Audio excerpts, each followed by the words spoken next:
Hey guys, I'm Joe Snell, and this is The Takeaway. Only hours before a midnight deadline to form a new government, Israeli opposition leader Yair Lapid and his Yesh Atid party seem to have accomplished the impossible.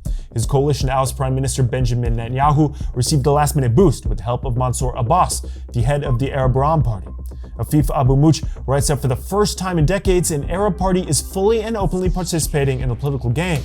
In a last-ditch effort to stay in power, Netanyahu offered the position of alternative prime minister to some of his rivals, but each of the leaders refused. Ben Kespit reports how Bibi was done in by his friends on the right, who he had either betrayed or burned in the past. Israel is now the latest country to explore launching its own digital currency. Although there are no immediate plans, Danny Zakin examines how the country acknowledges it needs to prepare for international competition as central banks around the world plan for government-backed cryptocurrency.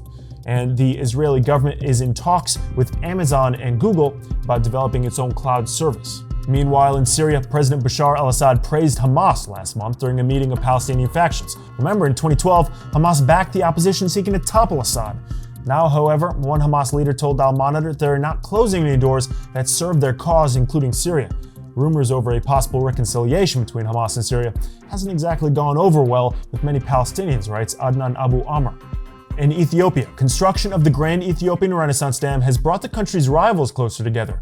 Egyptian President Abdel Fattah al-Sisi announced that his government will use their share in the International Monetary Fund to help settle Sudan's outstanding debts. Rasha Mahmoud writes that this is all happening as Ethiopia is preparing to add billions of cubic meters of water to the reservoir in July. For 6 years, the president of Yemen's internationally recognized government, Abd Rabbu Mansour Hadi, has been in exile in Saudi Arabia. He fled in 2015 as the Iran-aligned Houthis advanced. Al Monitor's correspondent in Yemen writes that Hadi's longtime exile is not only a detriment to his political legacy, but also a reflection of the Saudi-led coalition's failure to date in Yemen. Finally, our hot take this week looks at Israel's new change government, a coalition that could only agree on their shared commitment to ousting Netanyahu. Read all of this and more at our website. I'm Joe Snell, and that's your takeaway.